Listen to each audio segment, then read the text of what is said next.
Hommage à l'un des grands acteurs, j'en parlais tout à l'heure, de ces dernières années qui vient de s'éteindre. Regardez.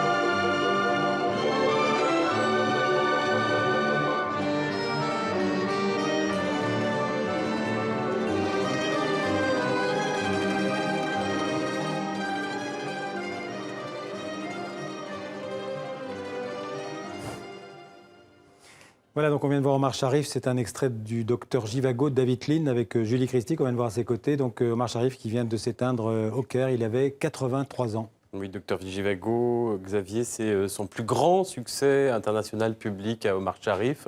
Près de 10 millions d'entrées en France, l'un de ses rares premiers rôles. Également, il avait obtenu le Golden Globe du meilleur acteur en 1966 pour ce rôle. David Lean, précisément, 4 ans plus tôt, c'est lui qui lui offre un statut de star international avec un autre film, Laurence d'Arabie. On va voir un extrait dans un instant avec Peter O'Toole. La liste des films de Omar Sharif est impressionnante, près de 70 films. On peut citer notamment le film de Terence Young, Mayerling en 1968 avec Catherine Deneuve. On peut citer également Les Possédés d'Andrzej Wajda, il y en a beaucoup. La série des Henri Verneuil avec Mérig, avec 188 rue du Paradis.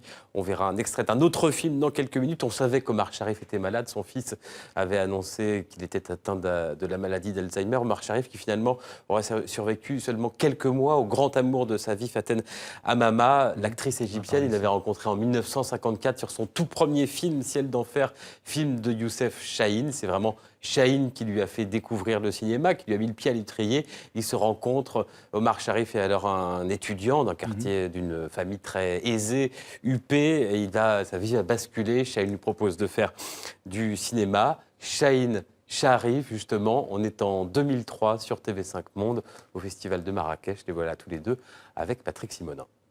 J'ai eu 2 fois de la chance dans ma vie. Une fois, quand Youssef Chahine est venu me parler pendant que j'étais assis en train de prendre le thé avec un copain.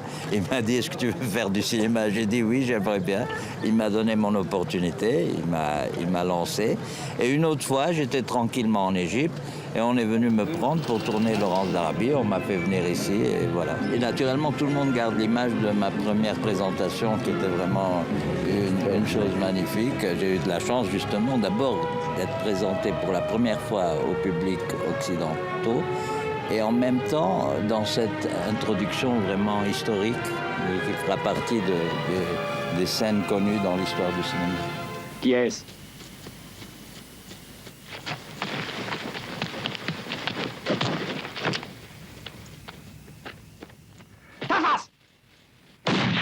C'est très important, les premiers pas, quand on apprend. Je ne savais rien, mais strictement rien. Je ne sais toujours pas grand-chose, mais enfin, il m'a inculqué l'ABC de ce qu'il fallait faire, de la façon de penser. La difficulté, quand on était acteur, pour moi, c'était... Alors, on vous dit, il faut travailler. Alors on se dit, mais travailler, qu'est-ce que c'est travailler pour un acteur? Dire faire quoi? Qu'est-ce que je dois faire là? J'apprends mon rôle, bon je l'apprends. Et après, qu'est-ce que j'ai d'autre à faire? Alors c'est ça, d'apprendre à savoir travailler est déjà la chose la plus importante. Qu'est-ce que c'est que de travailler? C'était une notion que je n'avais pas du tout. Je ne comprenais pas à quoi il fallait travailler pour être acteur. Et c'est ça que Youssef Chahine m'a expliqué. Voilà, donc Youssef Chahine et Omar Sharif en 2003 avec Patrick Simonin. Alors, Omar Sharif, acteur égyptien, connu pour être égyptien, mais en fait, il n'était pas égyptien, en fait, en réalité. Il était d'origine libanaise. Sa famille était d'origine libanaise. Il avait la nationalité égyptienne, famille qui travaillait dans le commerce de bois précieux. Il a d'ailleurs des relations difficiles avec son pays quand, en 1968, il accepte de tourner dans Funny Girl avec Barbara Streisand, film de William Wyler. Et pendant 10 ans, l'Égypte va l'interdire de territoire, quand même, pour ce film dans lequel il joue un juif de la diaspora qui soutient Israël. Il va faire un retour bien des années plus tard, il y a une dizaine d'années, une quinzaine d'années, vous savez, avec Monsieur Ibrahim et les fleurs du Coran, un film pour lequel il avait eu le César du meilleur acteur, film de François Dupeyron. Il y a les bons films et puis il y a les mauvais. Il le reconnaissait volontiers, Omar Sharif. Il a fait beaucoup de films pour manger, pour vivre, pour de l'argent, parce qu'il en gagnait beaucoup, mais il en dépensait beaucoup. C'était un joueur, il avait cette passion du jeu. Il était flambeur, amateur de course hippique. Il disait, tout l'argent que je gagne, il faut que je dépense, et si j'en ai pas, bah, c'est pas grave. Voilà, nous, on va retenir les meilleurs films. Je parlais d'Henri Verneuil. Il a beaucoup tourné avec cet acteur, notamment un film qui est son troisième plus grand succès populaire en France, c'est Le Casse, avec Jean-Paul Belmondo. Omar Sharif joue un policier grec assez véreux. Il y a cette scène de dîner, regardez, absolument irrésistible.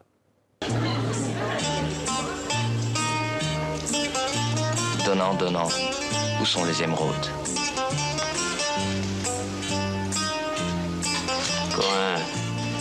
Comment appelez-vous ça? Dolma. C'est du riz enrobé avec des feuilles de vigne. Ça baigne dans l'huile. Mangez, ça délie les langues.